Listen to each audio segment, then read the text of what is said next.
अस्सलाम वालेकुम friends, my name is Sajid Mughal और आज हमारा ये तीसरा ट्यूटोरियल है सी शार्प का। तो आज इसमें मैं आपको बेसिक इसके सिंटैक्स के बारे में बताऊंगा। जो हमने पिछला एक प्रोग्राम लिखा था उसके अंदर हमने इसको सिंपल हमने हेलो वर्ल्ड का एक प्रोग्राम लिखा था। तो इसके अंदर आपको बताता हूँ किस तरह से है। तो ये सबसे पहले मेरी एक लाइब्रेरी है, मैं आपको बताता हूँ सिस्टम। ये हम हर बार इसमें क्यों लिखते हैं, यूजिंग सिस्टम के सिस्टम का आप यूज़ करो। जिस तरह आपने सी प्लस प्लस अगर पढ़ी है या जावा पढ़ी है तो उसमें वहाँ पर लिखते हैं, जावा में लिखते हैं कि इम्पोर्ट जावा IO या इंपोर्ट जावा यूटिलिटी पैकेज, जिसके अंदर स्कैनर क्लास होती है इनपुट आउटपुट के लिए। और दूसरी जो होती है अपनी सी प्लस प्लस में उसके अंदर हम करते हैं IO स्ट्रीम्स, यानी कि हमने इनपुट आउटपुट के लिए हमने वहाँ पे उनकी मेन जो लाइब्रेरी है उसकी इस्तेमाल करनी होती है।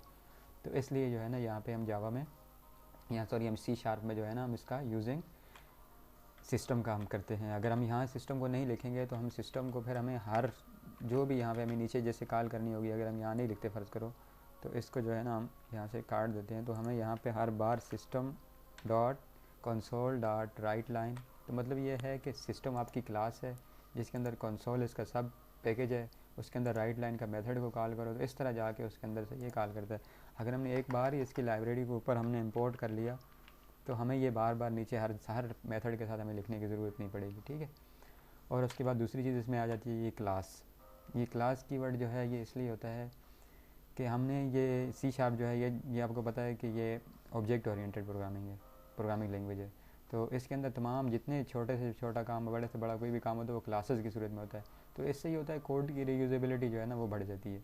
अगर बाद में आपको कहीं भी कोई भी मॉडिफिकेशन करनी होती है, आपका पूरा प्रोग्राम 1000-2000 लाइन का नहीं पढ़ना पड़ता, बल्कि आपने जस्ट उस क्लास को जाके खोला और उसके बाद जो है ना आप उसको उसमें आप मॉडिफिकेशन करके उसको कंपाइल किया, बाकी प्रोग्राम पे उसका कोई इफेक्ट नहीं पड़ेगा, ठीक है। तो उसके बाद मैंने आगे ये इसका नाम लिखा है क्लास का हेलो वर्ल्ड। तो जावा में जो है ना वो तो रिस्ट्रिक्ट होता है कि आपने जिस नाम से आपने क्लास बनाई है उसी के नाम से आपने उसको सेव भी करना होता है, लेकिन यहाँ सी शार्प में ऐसा कुछ नहीं है। आप जो है ना किसी भी नाम से आप फाइल को सेव कर सकते हो, ठीक है। और इस तरह ये हमारी जो क्लास है ये यहाँ पे क्लास ओपन होती है। और यहाँ पे स्टैटिक एक वर्ड लिखा हुआ है। ये स्टैटिक में आपको इसके बारे में बाद में डिटेल से बताऊंगा कि स्टैटिक क्या चीज़ होती है। तो इसको आप फ़िलहाल अभी यहाँ रहने दें। और वाइड जो है ना यहाँ पे हमने लिखा हुआ वाइड। अगर मैं यहाँ पे लिख दूँ इंट तो मुझसे ये पूछेगा कि इसकी रिटर्न टाइप क्या है। इंट जो है ना, इंट कहा जाता है बेसिकली इंटीजर को। मैं यहाँ पर लिख दिया, मैंने इंट अगर मैंने लिख दिया तो इसका मतलब ये है कि मुझे ये प्रोग्राम जो है ये रिटर्न करेगा जो इंट के इंटीजर की सूरत में कोई वैल्यू रिटर्न करेगा। तो मैंने यहाँ पे इसको लिखा हुआ है वाइड का मतलब है ये मुझे फंक्शन जो मेथड है, यहाँ मेथड इसको कहते हैं, तो ये मुझे कुछ भी रिटर्न नहीं करेगा, ठीक है। तो इसमें जो चीज़ें हम लिखेंगे वो सिर्फ वही वापस देगा, आखिर में जो है ना इन रिज़ल्ट हमें कोई चीज़ रिटर्न नहीं करेगा। तो उसके बाद ये मेन है, ये मेन जो है ये मेन मेथड का नाम है मेन, ठीक है। अच्छा, ये सिस्टम की आपकी लाइब्रेरी है उसके अंदर ये बिल्टन है, तो ये उन्होंने फंक्शन शुरू से पहले से मेथड बना के रखा हुआ है। और उसके बाद ये देखिए मैंने लिखा कंसोल जो है, कंसोल हमारा ये भी बेसिकली एक क्लास है जो कि सिस्टम के अंदर है, ठीक है, क्लास। और इसका जो है ना एक मेथड है राइट लाइन। जब हम इसको कॉल करेंगे उसके बाद हमें यहाँ पे आगे जो है ना ये मुझे इन्वर्टेड कॉमर्स के अंदर मुझे यहाँ पे इसका आर्गूमेंट पास करना पड़ता है जो कि हम प्रिंट करवाना चाह रहे होंगे। तो इस तरह से करके जो है, अच्छा उसके बाद ये एंड पे आपने सेमी कॉलन लगाना है इसको क्लोज़ करने के लिए। और यहाँ पे आके हमारा ये फर्स्ट वाला हमारा मेथड यहाँ पे क्लोज़ हो रहा है और ये इसके बाद हमारी क्लास क्लोज़ हो रही है।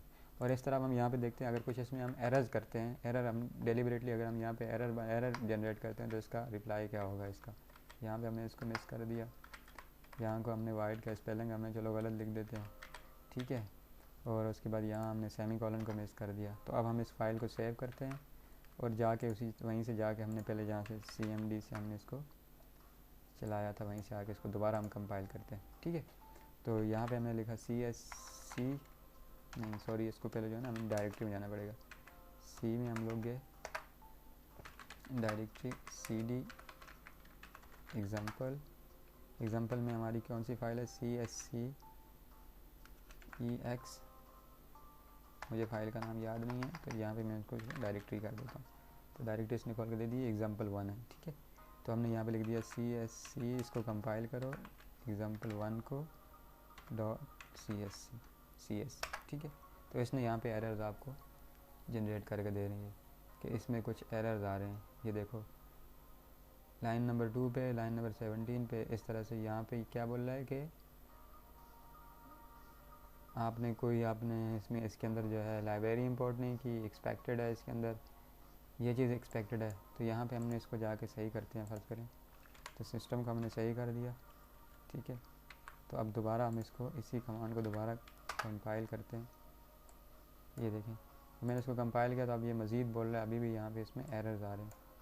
तो हमने क्या करना है, यहाँ पे जाके इसको मैंने पैरेंथेसिस को इसको क्या कर्ली ब्रेसेस को मैंने ओपन कर दिया, ठीक है। कर्ली ब्रेसेस को जब मैंने ओपन किया उसके बाद दोबारा जब मैं इसको कमांड को कॉल करता हूँ तो ये बोल रहा है कि in type of namespace name wide could not be found, यानी कि ये वाइड जो आपने नया वर्ड लिखा है ये हमें नहीं मिल रहा कहीं भी, इसको जाके सही करो। तो यहाँ पे स्पेल मिस्टेक है, ये इसको हाईलाइट किया उसने, ठीक है। फिर मैंने सेव किया, फिर इस पे आए तो ये आप दोबारा इसको करें, कॉल करें तो ये बोल रहा है कहाँ पे, लाइन नंबर 5 पे जाके आपको एक्सपेक्टेड है सेमीकोलन। तो ये इस तरह से आपको हिंट्स साथ में देता जाएगा, आपको लाइन नंबर पूरी तरह से आपको सब बताता जाएगा कहाँ कहाँ आपकी एरर है, वहाँ से आप जाके आराम से डिबग कर सकते हैं। अब ये देखें, अब ये मैंने किया सक्सेसफुली हो गया। अब मैं एग्जांपल 01 करता हूँ तो ये इसने मुझे इसका आउटपुट दे दिया हेलो वर्ल्ड, ठीक है। तो इस तरह से आपको उम्मीद है कि आज का हमारा ट्यूटोरियल अच्छा लगा होगा। इसमें मैंने सिंटैक्स के बारे में जो है ना, आप किस तरह से, अगर आप किसी लैंग्वेज के साथ इससे पहले आपने कोई लैंग्वेज सीखी हुई है तो आपको कोई डिफ़िकल्टी इसमें बिल्कुल भी नहीं आएगी, क्योंकि थोड़ा मतलब उससे आपको आइडिया मिलता रहेगा। लेकिन अगर कुछ नहीं सीखा हुआ तो भी आप जो है ना इस पर प्रैक्टिस करेंगे, इंशाल्लाह आपको सब कुछ समझ में आता जाएगा साथ से। तो अगर कहीं से कोई भी डिफ़िकल्टी आपको तो आप मुझे पोस्ट कर सकते हैं, आप कमेंट कर सकते हैं, ठीक है। तो मैं आपको इंशाल्लाह तमाम जो है ना इससे प्रॉपर तरीके से आपको गाइड करता रहूँगा, ठीक है।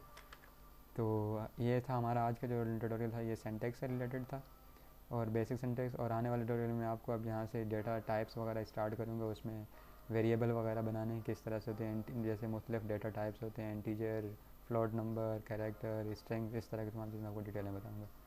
तो आने वाले ट्यूटोरियल तक आप इस चीज़ की अच्छी तरह से प्रैक्टिस करें तो आप बिल्कुल जो है ना आगे जब आप निकलते जाएँ तो आपको हर चीज़ समझ में आती जाए। तो प्रैक्टिस करते रहें और इंशाल्लाह अगले लेक्चर तक फिर आपसे मुलाकात होगी। तब तक के लिए अल्लाह हाफ़िज़।